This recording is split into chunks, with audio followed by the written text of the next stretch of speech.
नमस्कार।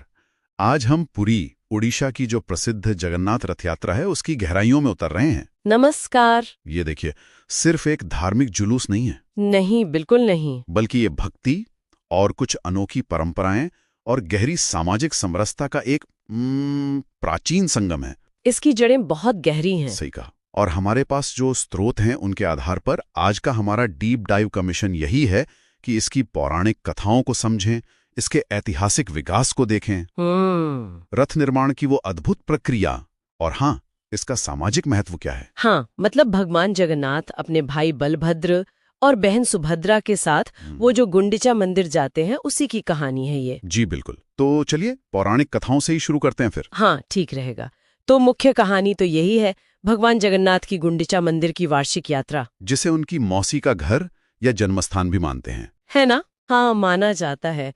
और इसमें ना बड़े दिलचस्प मानवीय पहलू हैं, जैसे भगवान का अपनी मौसी से मिलने जाना। अच्छा। और रास्ते में एक जगह है मौसीमा मंदिर, वहां रुककर उनका पसंदीदा पोड़ो पीठा, मतलब एक तरह का मीठा पैनकेक, वो खाना। अरे वाह, मतलब भगवान भी खाने के शौकीन। हाँ, कुछ ऐसा ही। हाँ। और भगवान की वो अधूरी सी दिखने वाली मूर्तियां, वो भी बहुत अनोखी हैं। हाँ, उनके हाथ पैर स्पष्ट नहीं दिखते। कोहनी या कलाई नहीं है। जी। कहानी तो ये है कि दिव्य शिल्पकार विश्वकर्मा जब मूर्तियां बना रहे थे तो उन्हें किसी ने रोक दिया, बाधित कर दिया।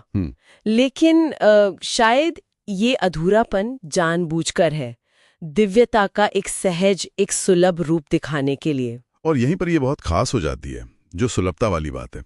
मतलब कई दूसरे देवताओं के विपरीत जगन्नाथ जी मंदिर से बाहर आते हैं। हाँ, बाहर निकलकर अपने भक्तों से मिलने। ये कमाल है। ये एक तरह की पारिवारिक यात्रा जैसी लगती है, जो वो पवित्र और आम दुनिया के बीच की दीवारें घिरा देती है। बिल्कुल, ये जो सीधी पहुंच है ना, यही जगन्नाथ परंपरा का केंद्रीय भाव है। अच्छा, अब थोड़ा इतिहास देखें। ये यात्रा कितनी पुरानी है? ऐतिहासिक नजरिए से देखें तो ये बहुत पुरानी है। पुराणों में भी जिक्र है, जैसे स्कंद पुराणों में इसे श्री गुंडीचा यात्रा कहा गया है। अच्छा। और हाँ, 12वीं शताब्दी तक, राजा पुरुषोत्तम देव के समय तक ये काफी प्रसिद्ध हो चुकी थी। तो इसमें वो जो गजपति राजवंश थे, उनके संरक्षण की भूमिका जरूर अहम रही होगी। हाँ हाँ, बिल्कुल। उनके संरक्षण ने ही इसे एक मतलब स्थानीय आयोजन से उठाकर इतना भव्य उत्सव बना दिया।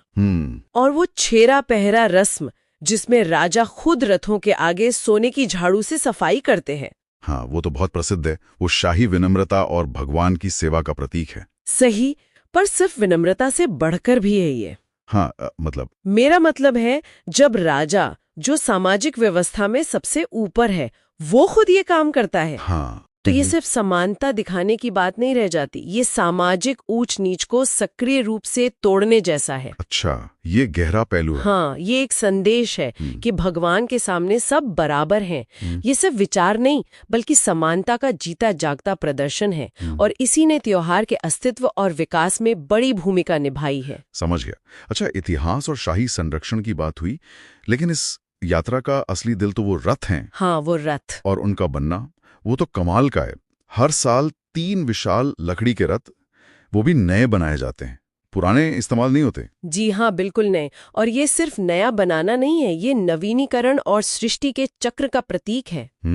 और इसकी प्रक्रिया भी महीनों पहले शुरू हो जाती है, बसंत पंचमी, अक्षय तृतीया जैसे शुभ दिनों पर। और लकड़ी भी कोई खास होती है? हाँ, बहुत खास। नीम, जिसे दारू ब्रह्मा कहते हैं, फिर फस्सी, धौसा, ये सब शास्त्रों के अनुसार चुनी जाती हैं। और सबसे हैरान करने वाली बात जो मैंने पढ़ी, कि इन विशाल रथों को बनाने में कोई धातु की कील, पेंच या आधुनिक औजार इस्तेमाल नहीं होते। ये कैसे मुमकिन है? ये उन कारीगरों की कुशलता है, जिन्हें महाराणा कहते हैं। ये उनकी वंशानुगत कला है। अच्छा। उनके पास कोई लिखा हुआ नक्शा, कोई ब्लूप्रिंट नहीं होता। सारा ज्ञान पीढ़ी दर पीढ़ी, मतलब मौखिक रूप से ही आगे बढ़ता है। कमाल है। वो इंटरलॉकिंग जैसी प्राचीन तकनीकों का इस्तेमाल करते हैं। ये सिर्फ परंपरा नहीं है, ये एक तरह की अनुष्ठानिक पवित्रता, जैविक शुद्धता बनाए रखने का तरीका भी है।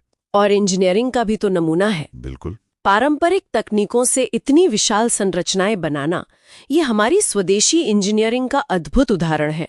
और ये महाराणा समुदाय के लिए सांस्कृतिक निरंतरता भी सुनिश्चित करता है। सच में अद्भुत है। अच्छा, अब आते हैं इसके सामाजिक पहलू पर, जो उतना ही महत्वपूर्ण है। हाँ, बहुत ज्यादा। कहा जाता है कि ये त्योहार सभी जातियों और वर्गों को एकजुट करता है।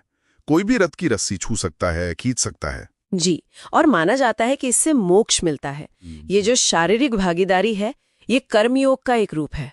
और यहाँ फिर वो छेरा पहरा वाली बात आ जाती है। हाँ, बिल्कुल।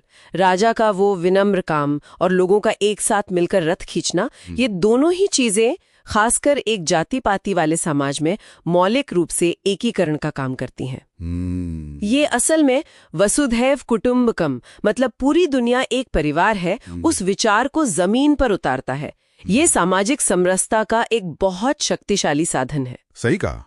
और अब तो ये यात्रा सिर्फ पूरी तक सीमित नहीं रही है, दुनिया भर में पहुंच गई है। हाँ, खासकर इस्कॉन के जरिए लंदन, न्यूयॉर्क, कई बड़े शहरों में रथ यात्राएं निकलती हैं। और वो अंग्रेजी का शब्द है ना, जगन्नॉट, जिसका मतलब होता है कोई बहुत बड़ी, न रोकी जा सकने वाली ताकत या वाहन। हाँ हाँ, वो कहते हैं कि वो जगन्नाथ से ही निकला है।